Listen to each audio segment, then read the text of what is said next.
I don't see much result when it's growing, but oh, here we go. And we're live. Okay, looks like we are live on the Bridging the Divide. Welcome everyone. My name is Summer Joy Raymer. I'm the co-founder of the Sign Network and just a supporter of this ongoing conversation about bridging the divide with a group of women, Black women, white women, all race, all are welcome to this conversation. We are live on lots of different Facebook pages as well. So I just want to honor the contributions of the Sign Network's Facebook pages that are also honoring this conversation, which will be in for about an hour.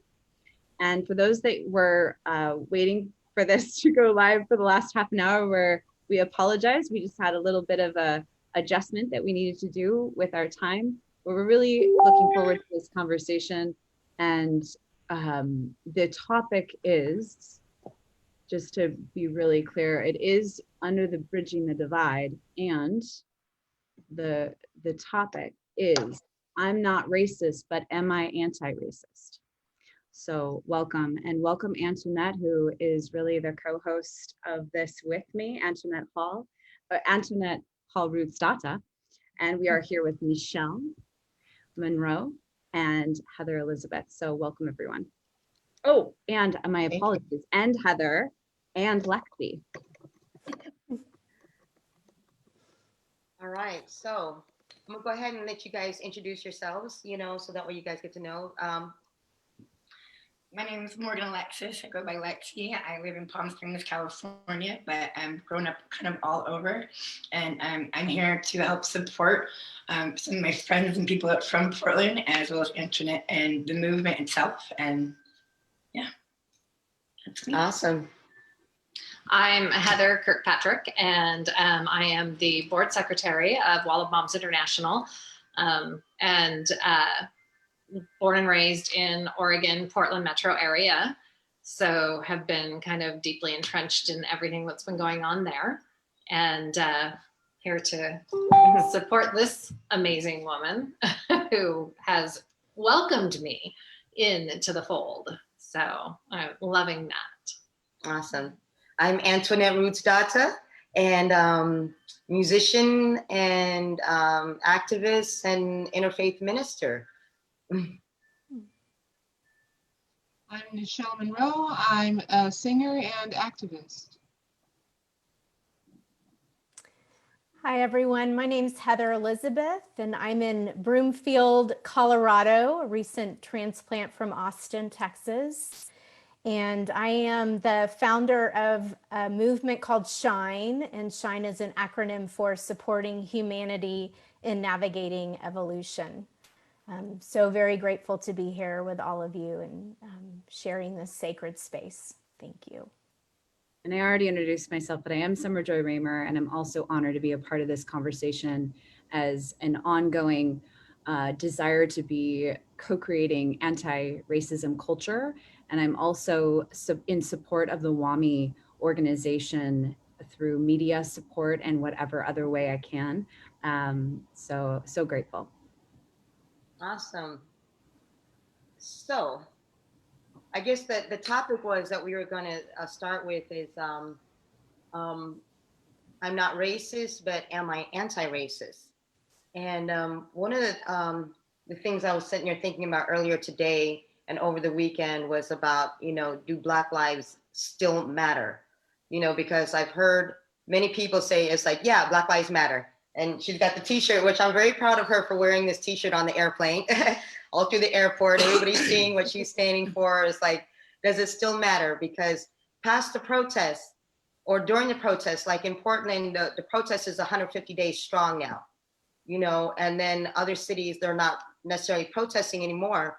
But when they were in the thick of it, it mattered at that time. So now we're here in the end of October, going into November. It's like, does it still matter right now? Is it worth something as far as like being out in the streets or getting involved to learn how to be anti-racist, to sit there and you're going to jump into it instead of just saying, I believe and I love everybody, sort of thing, but it's like, but what does that mean, like right now, here today, as we're actually moving forward, you know? So that's my question. Posed to whom?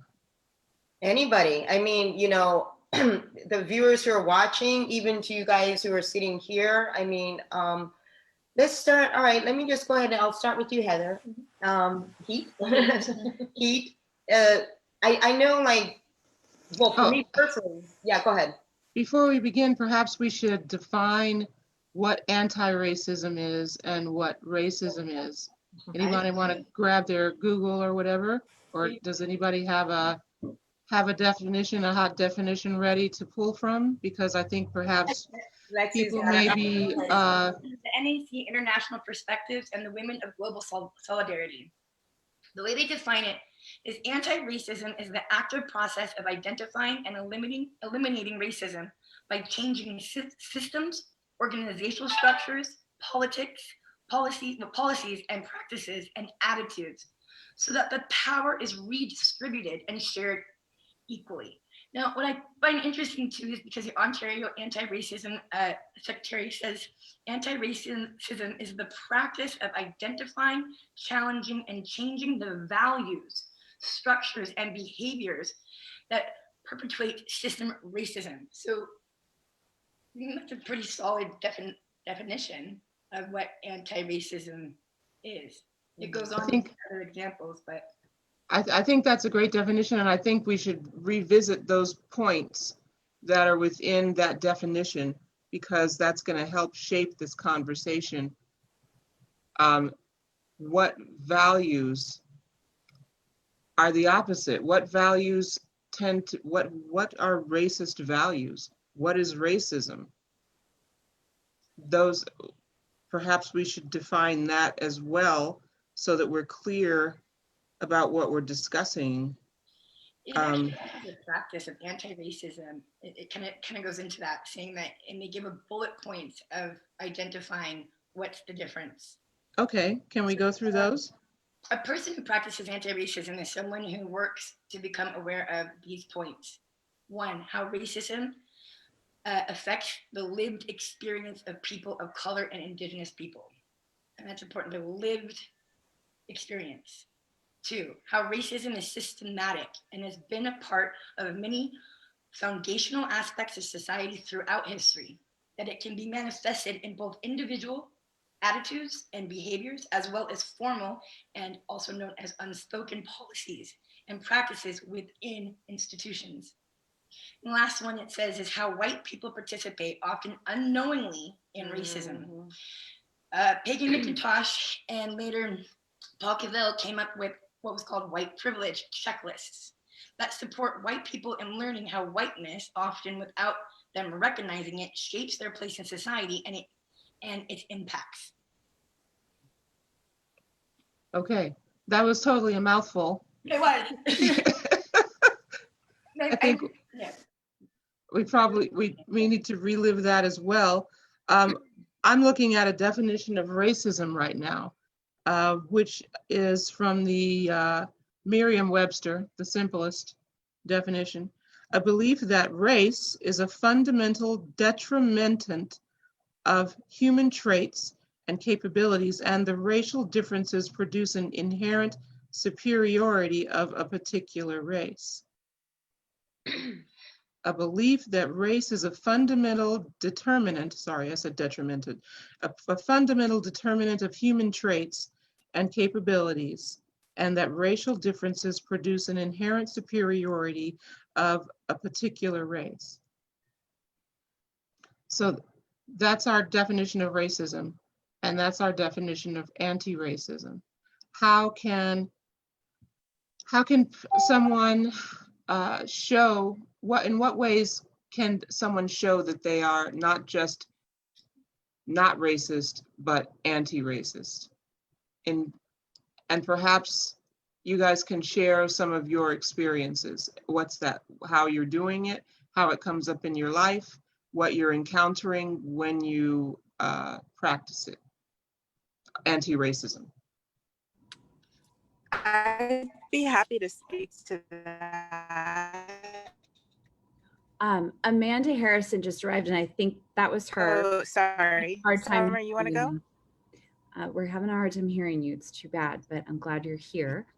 I just wanted to also kind of piggyback on the definition that Nichelle brought in, that I'm in a course on anti-racism right now. And one of the kind of definitions that is that racism, to me, I in some ways just want to say that I think part of anti-racism building is to be open to learning and to continue to be in the conversation and kind of like peel layers, that it feels like it's a deep depth of a way to define it. But the one that really speaks to this to me is around the abomination of nature, is in Alexandra Love's course, is how she defines anti-racism. So part of it for me, when you say, Nichelle, how are you participating, is, to me, it's like that there's sort of an opening, like that I actually feel like I come to the desire to co-create it all the time. And so it's sort of a place of not knowing in a way, but like there's key kind of parts of conversations or where there's triggers around, I would say mostly with my family, with my white family or white friends, where I feel there's sort of a triggered space, and how to kind of go into the conversation where the discord is, where it feels like it's become really personal and triggered. Like there's some pushback. What Yeah. What are some specific ways? Because I'm thinking that perhaps people maybe who are listening out there may not. We're trying to make it as simple as possible for someone who absolutely, maybe has been living under a rock and doesn't know what we're talking about.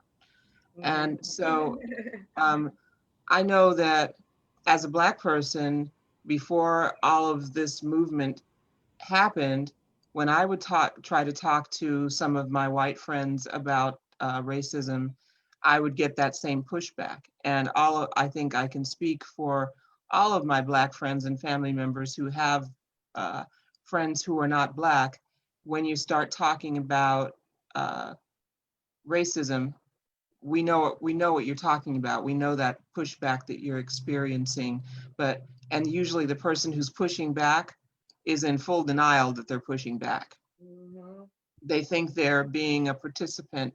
They don't realize that they're practicing racism in that moment, and they couldn't be further. So, if you're practicing racism, then you can't be further from being anti-racist than that. So what I'm asking for are specific instances where you experience, your activism in trying to be anti-racist, and the examples of the pushback you experienced. Yeah, I can give an exact example if you'd like. There's someone that's in our organization in the Sign Network, and he lives in an area in the US that is Louisville, Kentucky. It's a pretty hot place, especially around racism and everything going on with Breonna Taylor. And this particular person, he's white, and he does a lot of great work in the world involving peace, and he works with a lot of people in the community that are Black, and he has a lot. It seems that is he's an ally. I feel allyship to Black people in Louisville, Kentucky, and he has. I'm not going to say his name because I just feel like it's not right. Yeah, it's not necessary to know the names. But what you I'm can change his aware name to Jake or whatever from State Farm. Okay, I just won't say his name. But I've heard that he thinks Black Lives Matter movement is actually not supporting Black lives, and that he actually thinks that it's creating more polarized and kind of pull away from Black and white, and thinks that it's not working. And so and this is coming from someone that told me this conversation, and the first thing that I'm hearing is a denial, and that it's actually coming from white, a white denial, that creating a context that doesn't, that is a push away from actually like honoring that's racist. Does he have any Yeah. black friends? What's that? He works with them. He's You can be surrounded. racist and still have black friends, everybody. Right. I'm sorry. So I'm yeah, sorry to tell you. You know, if no one told you, I'm breaking the news to you now, white people of the world. You can even have black family members and still be a stark, raving white supremacist racist. So, and Nichelle, what especially in the topic of this is very like, I am not racist, but am I anti-racist? I actually think that this particular scenario, that this person would probably say, I'm not racist, mhm. but there's, to me, a really big gap here between someone claiming and like, hey, I'm not racist, but then to actually claim anti-racism, I think is like, there's a huge gap between it. There's a There gap. is. Just an There's a gap experience. before that, too. There's a gap before that, because for that person even sit there and say I'm not racist, but to sit there and say Black Lives Matter, it doesn't mean it to Black people. It's like you're already denying what we're already saying. You're not even acknowledging that part. You know, so to me, to sit there and say you're not racist because you work with some Black people, or you know some Black people, but to It's sit there the and just deny our existence, that we're sitting there saying our lives matter, and then you're going to sit there and tell us we don't know what we're talking about. Yeah, it reminds me of the dynamic between men and women in a chauvinist or misogynist society, in a patriarchal society. We women are constantly saying what we want. We say it all the time. We say it loud and proud. We're not afraid to. We say what we want. And one of the stereotypes that I hear still reverberating is women don't know what they want. Women don't know what we want. We don't know what we're talking about. And the other is I'll never understand them. Men say I don't understand women. But if they would stop shutting us out, if they would stop shutting us down, they would learn something, because we've been speaking the whole time. Same thing in the white-black dynamic. We've been speaking the whole time. We've been speaking the whole time. We have not stopped. We've been quite consistently speaking the whole time. We've been tuned out by white people. You don't know what you're talking about. Oh, you don't know what you want. I don't know what you want. You know, it's the same. You can almost interject the same words that men say toward women. Does that, so it's the same thing. So, it's almost as a man can say he's not a chauvinist, but say, women should be pregnant and barefoot. So, and not feel anything about that, but he loves women, so he can't be a chauvinist, so it's the same thing, There's a disconnect. Yeah. Mhm. There's a big disconnect. One of the things that I do just personally for me is I participate in things like this, in Mhm. other group discussions, reading books about anti-racism, racism, that sort of stuff, history, and then participating in discussions on those things.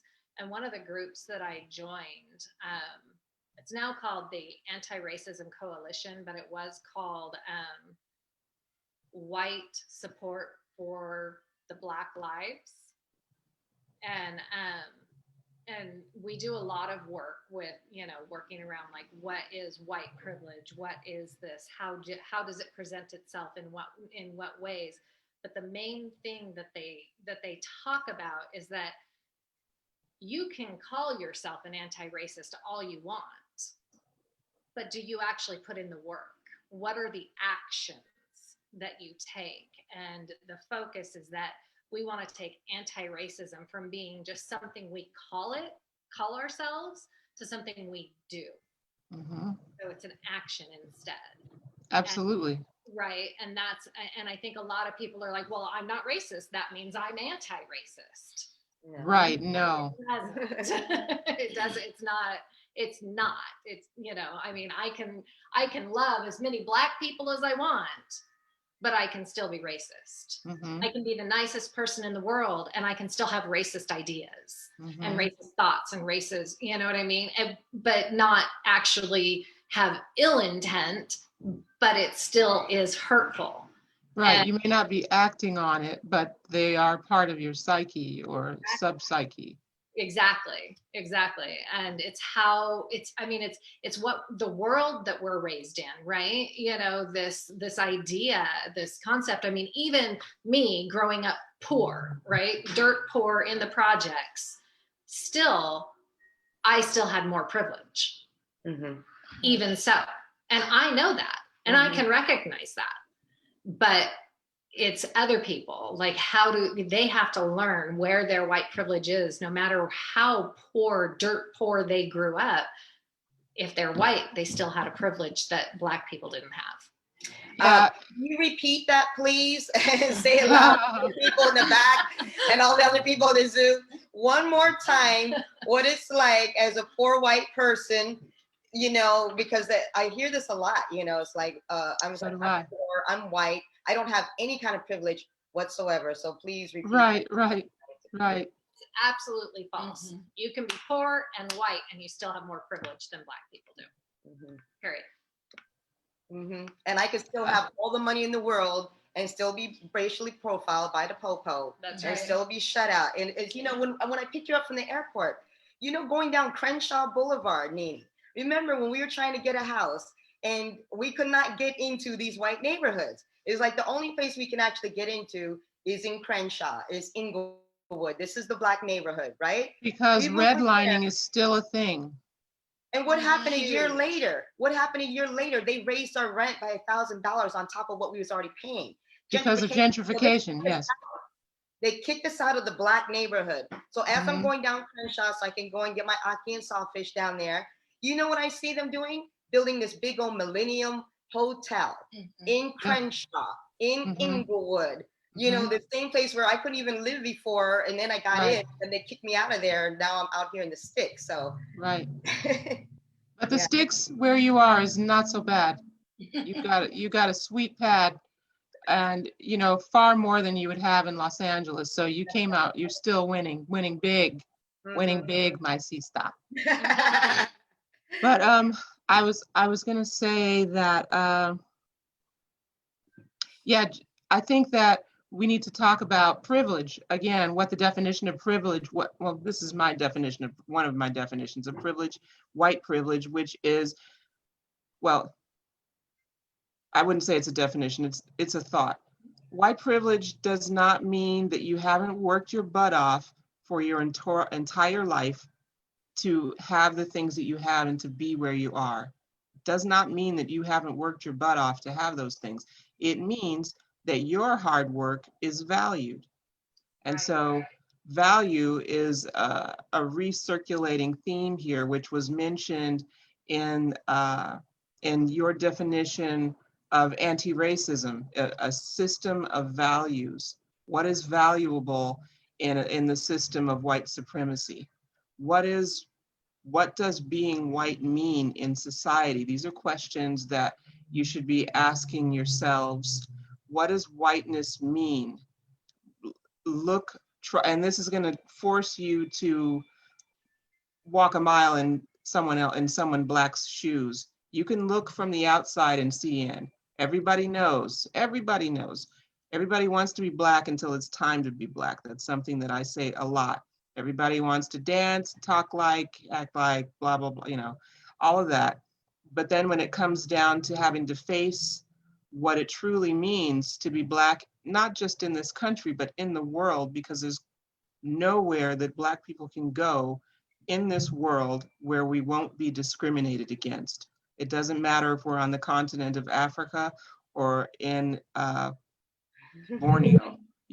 we're still going to experience discrimination based upon the paint job that we have, nothing else. That's just, and so when people see that, everyone knows what that means. All the jokes are built upon it. All the statements, all the stereotypes are built upon that.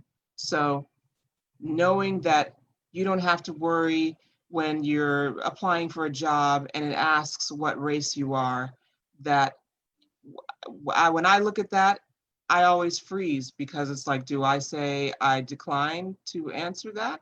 Or do I say yes? Either way, I feel like they're going to know that I'm Black and it's going to count against me.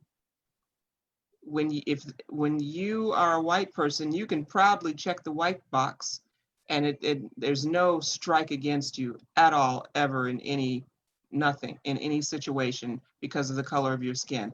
That's just considered the norm. So being white is a value in the system of white supremacy. What else is valued in the system of white supremacy? A certain way of speaking. What else is valued in the system of white supremacy? Straight hair. What else is valued in the system of white supremacy? Where you live, how much money you make. What else is valued in the system of white supremacy? I'm not going to answer them all. Go. I just wanted to acknowledge as well Amanda Harrison, who she's a Black woman in the Zoom room here, and just has a hard connection, but she's been contributing in the comments as well. I have not seen the comments. What has she shared? I want to know. So she has shared, we'll say, about her service, but she was giving her definition on racism before. So racism might be intentional or not. Anti-racism requires intentional actions to counter the harms of racism. And I believe this is also her contribution to what a white privilege, meaning I think of it as an immunity to the negative stigma of being Black. My audio is poor. I'd appreciate, so that's, what I think those are all great. Those are all great to hang on. What do you think, Heather? Yeah, thank you. Thank you all so much for your thoughtful, courageous energy and comments. What's coming to my heart right now with these questions is I came across a quote recently that says, if you don't have to think about it, then it's a privilege. And that really touched me deeply and got me to continue this introspection about the own privilege that I carry. And the fact that, I don't like getting pulled over by the cops, but I don't ever think about that I'm going to get shot. Mm-hmm. If I want to, as Antoinette was speaking to, like, if I want to buy a house, I don't ever have to think about redlining, that I'm going to be impacted by that. If I'm going to apply for a job, I don't ever have to think about the fact that because my name's Heather and it's a white name, I'm going to get a phone call and an interview offered over someone that has a Black name. And those are just a few examples. Yeah. That honestly, I'm almost 46 years old, and up until this last year, have I really thought about that? And I would say that, to the best of my ability, I haven't been racist in my life. Have I been anti-racist? No.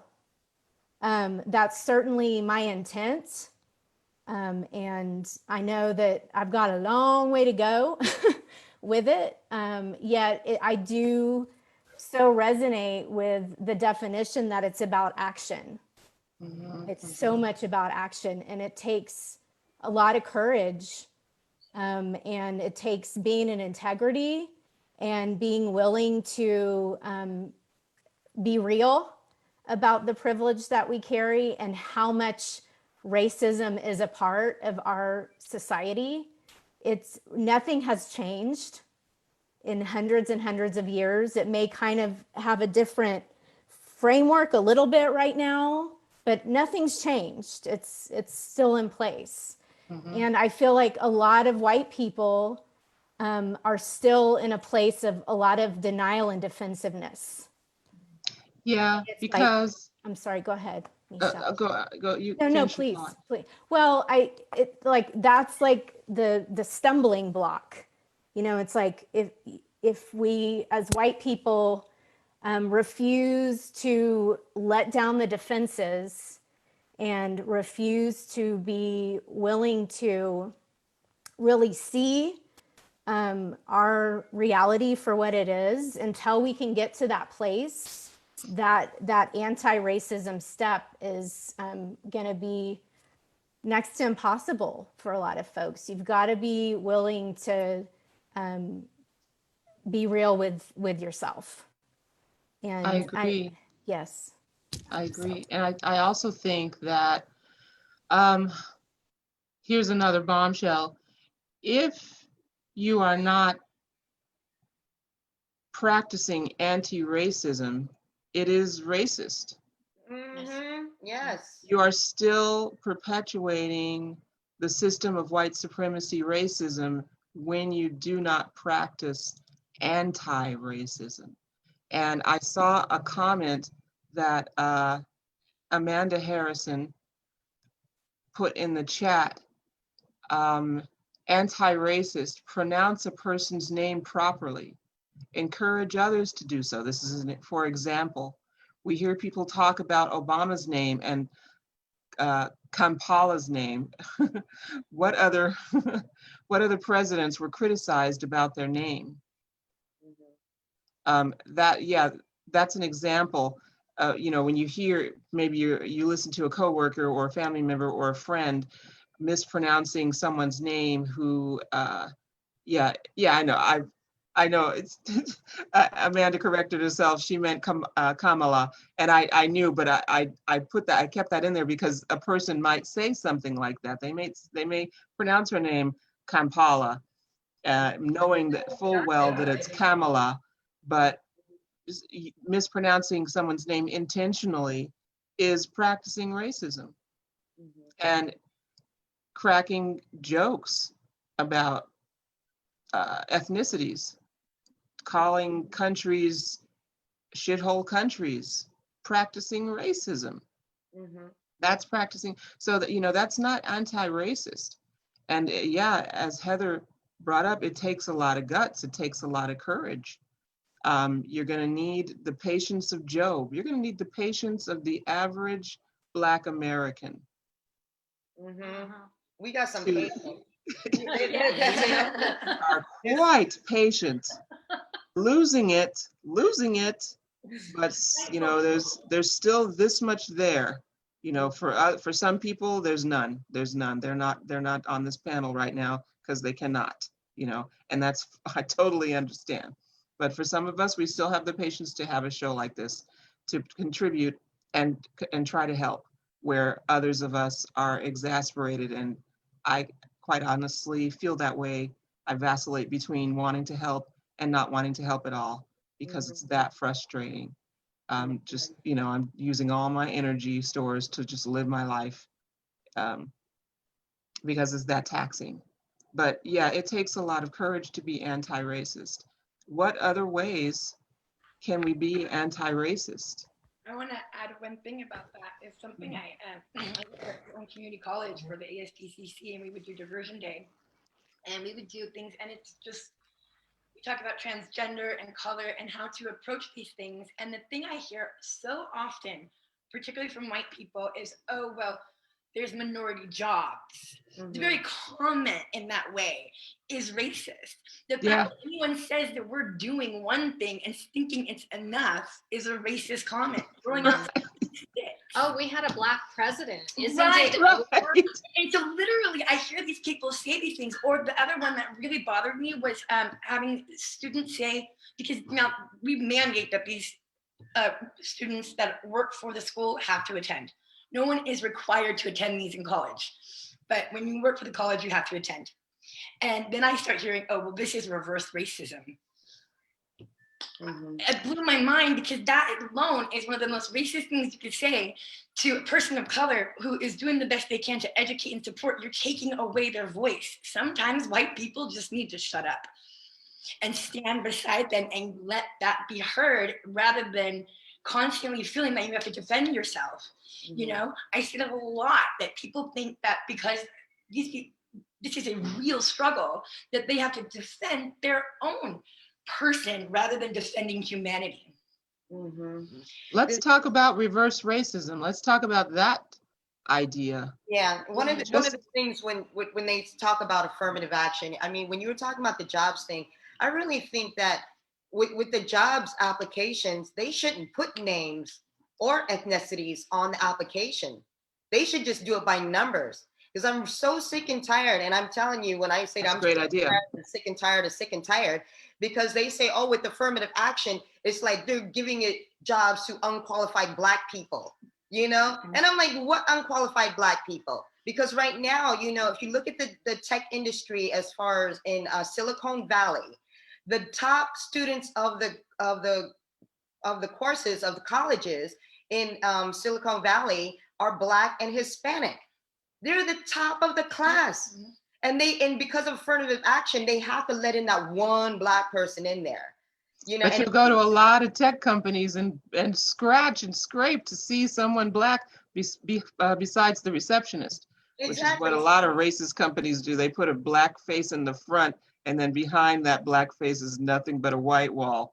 Mm-hmm. So when they have that one person in there, and then everybody else is sitting there saying, "Oh, but you know, they gave away my jobs to like unqualified Black people." It's like, you know, something. If we just put a number on this, like seriously, because I worked in the corporate world in Beverly Hills and also New York City.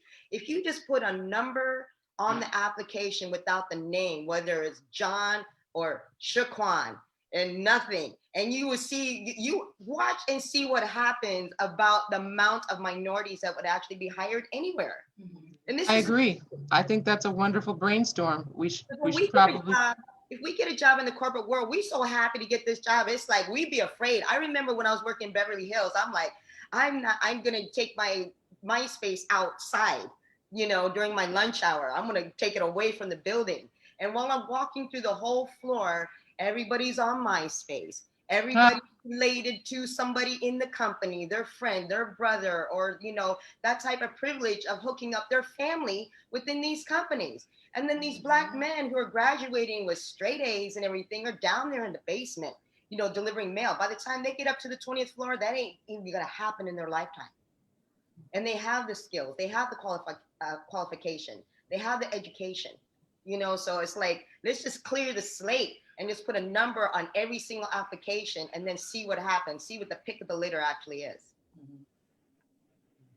I just want to bring in Amanda Harrison, and Mira Michelle is in the Zoom room as well. Welcome, Mira Michelle. A couple comments coming in. I agree, except when they are working to make sure that a job has a diverse pool, you have to know who is and isn't there. It also allows folks to assess if certain requirements might be screening out people of color. And then she also just added racism. That's not how we do things. Anti-racism, what other ways can we do this? Who is being left out of this conversation? Let's make sure we have more voices. So, what do you mean by let's make sure we have more voices? Who's being left out of this conversation? Can you be specific? Well, part of it too that I'm just kind of realizing as we're in this conversation that there's something about racism feels like it's like, this is where I stand and there's no other way. I'm not open. This is how I think, or like, I am not racist, even like to the topic of what we're talking about, that I feel like when someone says that, they're not open to thinking any other way, and that anti-racism is like an opening, and it isn't. It also feels like, especially what Heather was saying, that she realizing that she hasn't been anti-racist, that I also feel like there's a part of the racism that I have been living and breathing in as a white woman in America, that I'm still feeding the systems that are based in white supremacist systems, that even though I would say I am working on anti-racism culture building, I know there's still work to be done. Like that it's a process versus like, this is what I am. But Yeah, just a it's little. ingrained deeply into society, so much so racism has been ingrained deeply into society, so much so that we don't even realize it when we're living in it. And that's both sides. Both sides are hurting by this. So one side hurting more, of course, but everyone hurts in this, because even if you are well-meaning white person and want to totally distance yourself, several light years from this, you can find yourself entrapped in it, depending on the various situations that you're dealing with in your life. So you may look up and you may say something that you heard in childhood that seemed like very innocuous, that turns out to be racist, and then it gets pointed out to you and you're like, ah, I thought that I had rid myself of this ugly scourge, because it's like that. It's so deep. The rabbit hole of racism is so deep that it seems almost insurmountable to get out of. But I think that having conversations like this and defining various situations and giving your life experiences helps other people identify those situations in their own lives.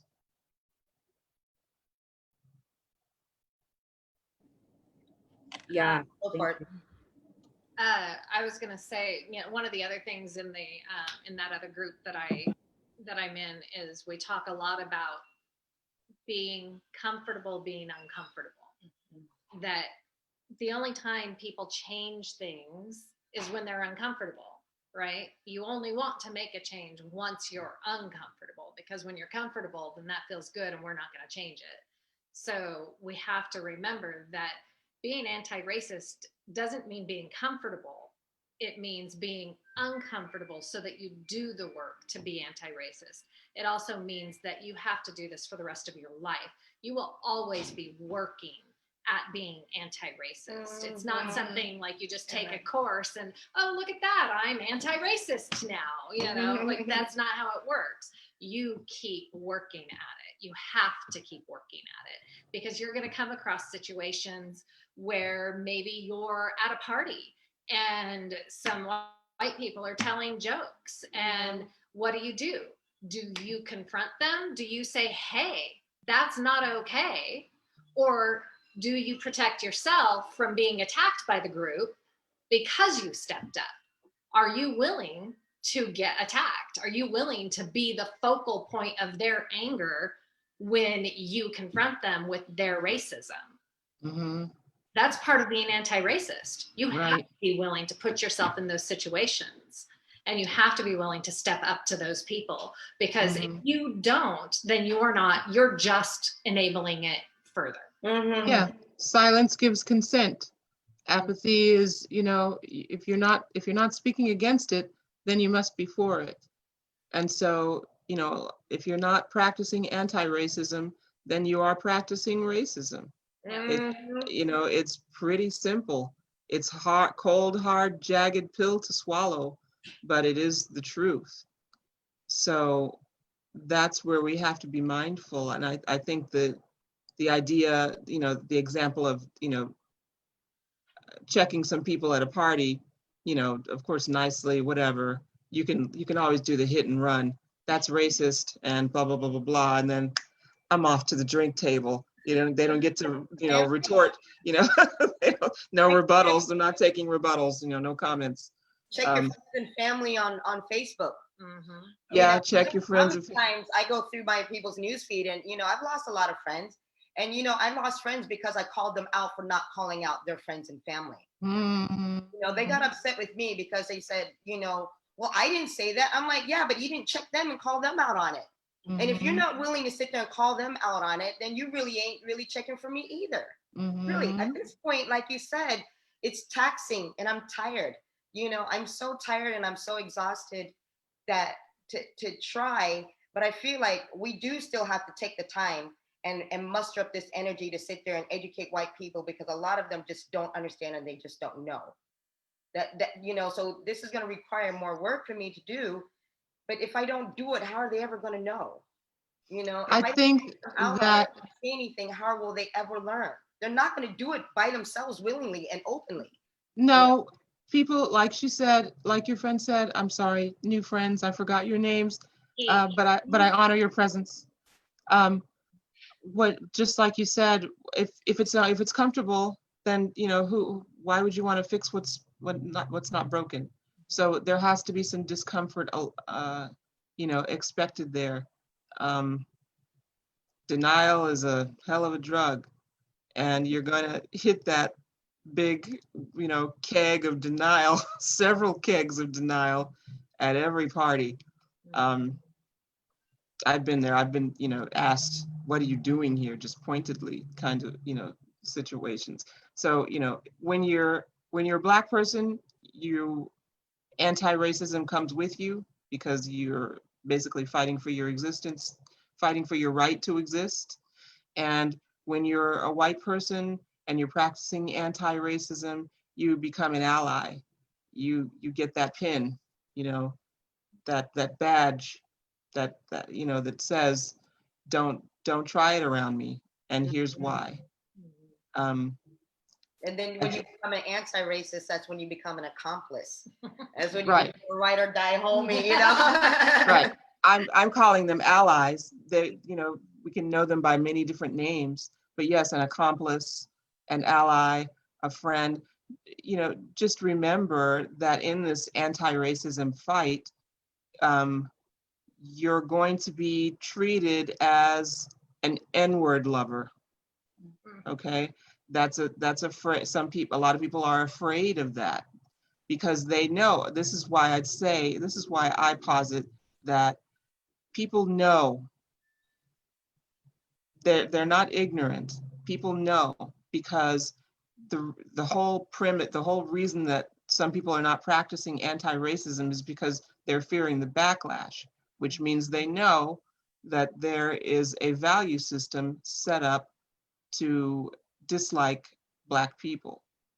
So if you didn't know, then I think that you would be more likely to just rush in and be anti-racist and defend without a fear of reprisal. But the fact that there is a fear of reprisal means that you know what's going on. Just like Dr. Jane Elliott said, it says that you know that there's something wrong. You know you don't want it for you. Why are you so willing to let it happen for other people? If you want to be treated the way Black people are in this country, raise your hand. Raise your hand. You want to be treated the way Black people are in this country. And none of those people, she asked them to stand, none of those women, none of those men, no one stood up, because they know. So it's not an ignorance, it's denial. Denial means that there is knowledge, but you're choosing not to employ that knowledge. There's no ignorance. Yeah, thank you. That's another jagged pill for the Black people, because we often try to give the benefit of the doubt by saying that maybe white people don't know, but you guys know. Mira Michelle, welcome. Did you have any thoughts before we start to close it out? You mean close out this one specific part of the conversation? Oh no, we're ending in 10 minutes. What? Well, the conversation never ends, but the live stream we were planning on ending in 10 minutes. Okay. All right. I'm catching up, obviously.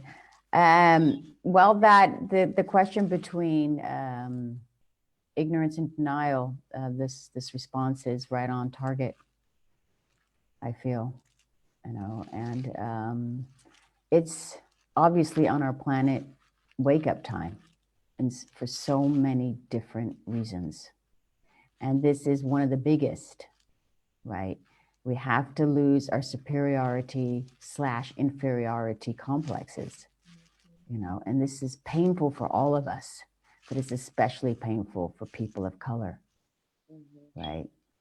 And I don't think anyone really wants to live that way. I mean, there's one word I really love to employ, and I think we've all said it at different times, and that's courage.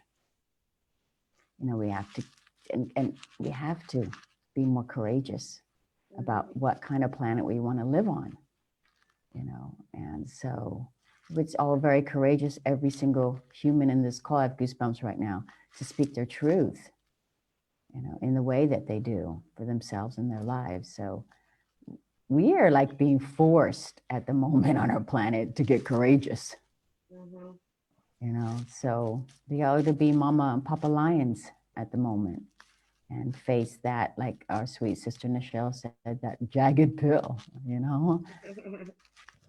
Let's make it a hard to swallow that jagged pill, but go ahead and do it situation, you know. You know, it's going to make you better. You got to take your medicine. It is. And, you know, for me, in the end, it's really about consciousness, you know, and we need to realize that we're one human family. And it's a blessing, this diversity on our planet. We don't want to eat the same kind of apples every time. I know that's a simplistic way to see it, but it's also very profound, because I use the apple because it's such a, you know, archaic symbol for us. So we need to wake up and keep taking those steps forward immediately. This is the cure we need. Yeah. You know. And the bigger picture is that we have to change. I'm sorry to say have to. I'm not a big have to or should person, but we really do have to change the system in itself. So we have to work on the micro. We were talking a lot about the micro. We have to work on the macro. They work together. And so that's one way I would say to every single human being, whatever wonderful shade you ended up being on the planet, is that look at the system that you live in your life and make a personal step, and then have a look at the more collective step you could take, you know. If you don't care now, you're going to be forced to care at some point, and that's not going to be pretty. Yeah. You know what? Go ahead. So, you know, as far as the anti-racist and what, you know, a lot of you guys have been saying over and over again is that it's really going to be a very uncomfortable thing to do. You know, to be anti-racist is not like going to Disneyland or going shopping, or, you know, it's like, I'm looking forward to being anti-racist and, you know, this is going to be fun. It's going to be challenging. It's going to be hard. And, you know, as many people who tell me that we're one human family and one love, is like, yeah, yeah, I know that. But right now, I'm part of one love and part of the one human family. Right. Two, it's like, so if you want the one love and if you want the one human family, you're going to have to work to gain sure that we all get it too, that we're part of that one love and we're also part of that one family. So it's like the list. So next time when we get together, you know, we should have like these long lists. You know, we're just really scratching the surface here on how to be an anti-racist. But when we come back, I expect everybody to have like 50 things at least, you know, and we just compare our list together on like, how can we be an effective anti-racist every single day? Not just on Saturdays, not just on Sundays, not just, you know, oh, I was anti-racist for a moment, you know, here the other day. Oh, last week, you know, I was really happy about that. But no, every single day, there's so many opportunities to be of service, you know, that we can do that. Absolutely. I think that we should also talk about how we can create a new system, because I think we need to dismantle and burn that other one, bury it in the sand, deep, deep, deep in a lead box somewhere, you know, make it disintegrate, you know, something that you find in a scary movie where somebody digs it up later and is like, what's this racism? Ah, you know, it becomes a movie. But that's what needs to happen with this system of perceived white supremacy. We all know that it doesn't exist, but we have a whole international, a global system that's bent, that is dedicated to the subjugation of anyone who is not white. And so that's what we're charged with dismantling. That's the baton that we're fashioning now to pass on to those who are younger than us, who will be here long after we're gone.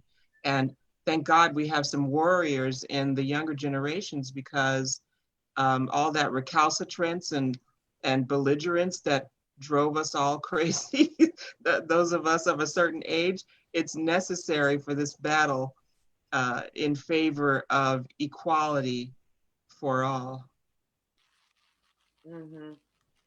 Yeah, I see a comment from Ray Dean. I like that it is made clear that white people know what's happening. Truth will set us free. So we have to continue. We're gonna have to continue this on and over. Any final thoughts, anyone? I'm glad to see everyone. I don't get out much. Come over, sing something.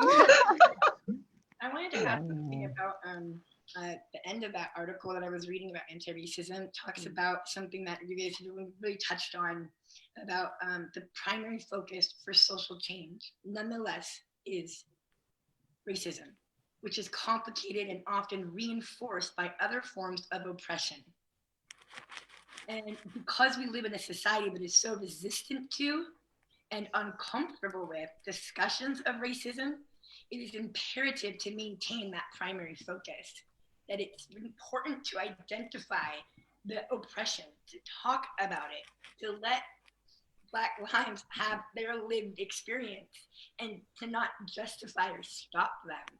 Like, the more we talk about it and the more people come together, the more we're fighting societal racism. Because nobody wants you to do this type of stuff. I mean, I know, like, when I'm with my family and stuff, people are like, it's very taboo to even be women together talking, much less talking about topics like this in this type of forum. I think it's been a real honor for me to be here with my partners of positivity. And I really thank everybody for including me in this today. This was very rewarding. So make sure you join us next month. I will, for sure. Absolutely. I'd love to see everyone again. Yeah. All right, then. I would like to, I have a little thought, this is, I'm doing, my primary work is as a energy psychologist. And I was sitting here musing, it's a funny little idea, but you know how we say, well, for personal growth, we need to heal our inner child, but the planet can get a flip on that. And for our personal growth, we can heal our inner racist, because healing the inner racist is an act of humanity, right? And it's an act towards what our sister Antoinette was saying, that one love. And it's literally a huge self-healing possibility in there, because you're walking around with that level of density, that hate button inside, which is at its base, it's insecurity. Absolutely. Yeah. So that we can start that one now. Heal yourself, heal the world, embrace your inner racist, and get real. Right. That touches on one more thing that I said it in the beginning, but I want to stress this. Everybody, every white person, everybody has the potential to be racist, no matter how nice they are, no matter how much they love. They still have that ability to have a racist thought, a racist idea, a racist concept. And we have to understand that just because I'm a nice person doesn't mean that I can't have had racist thoughts and beliefs. And I just have to be willing to accept that. And that's what we have to remember as white people. We have to be willing to accept what is racist within us so that we can change it. Because if we don't accept that, we can't change it. Amen. I also just want to say too that what I so appreciate about being part of this conversation. We've been doing this now for 6 months, and I feel like there's just this opening, like we're in this doorway, and it keeps getting more and more and more clear and more understanding of the sense. And something that Nichelle said about systems, that, you know, what if what and how we do everything is the system? And so what are we feeding the world from the system? Are we feeding that courage, as Mira Michelle, that consciousness of actually like really shining light in more and more of the privilege? Just, I'm going to speak for myself, my white privilege. Am I shining more and more light on that part of my inner racist? You know, am I getting curious and opening up to more of that? Because to me, sometimes when I think of systems, it's like so overwhelming. And maybe that's that, like, my privilege, that I'm tapping into my privilege of like, whoa, where do I even start with system? But like, I guess for those listening, I just wonder if we could think of ourselves, our bodies, and everything that we do is system. And what are we doing? What is in everything that we're doing, as it's been said here, anti-racism culture building is happening all the time, and we aren't ever going to stop. This isn't like a one-shop course for a couple months. We're going to have this conversation now, and I'm going to go back to being racist after I'm done being on the live stream. This is like a constant opening to, you know, like, anti-racism is like this doorway that I just feel keeps getting more wider and more open and understanding of just that, being in that witness space. So I just want to like thank you all. I continue to just be blown away by this space and where this goes. And I look forward to the day, Nichelle, that we can all like actually be in a physical space together. Wouldn't that be awesome? I'm going to just like cast that forward into the future. Yes. Yeah. So thank you. Thank you, Summer. I appreciate your honesty. You know, I love your honesty, and I appreciate your honesty. And so we'll be back again next month, you know, as we continue this conversation on I'm Not Racist and how to be an anti-racist. And also, you know, and just put this back in your mind as well, too, if Black lives still matter, you know, because if you said it the other day, you thought about it. So think about it today. You know, if they still matter, then we know that there's work that's going to have to be continued each and every single day. And we're going to continue working on that. We're going to continue addressing, and we're going to continue listening to our sisters. We're all here. So thank you for tuning in, and thank you for being with us. You know, I love you guys. Love you too. Love that, you. And there's lots of links too of information about a lot of the women that are connected to this core group that do and offer anti-racism work. So I really want to like just speak and highlight that. And also our next one will be on November 23rd. So we'll have more information on this Bridging the Divide Facebook page. So please like Bridging the Divide and know that we'll be back. All right. One love. One love. One love. Bye.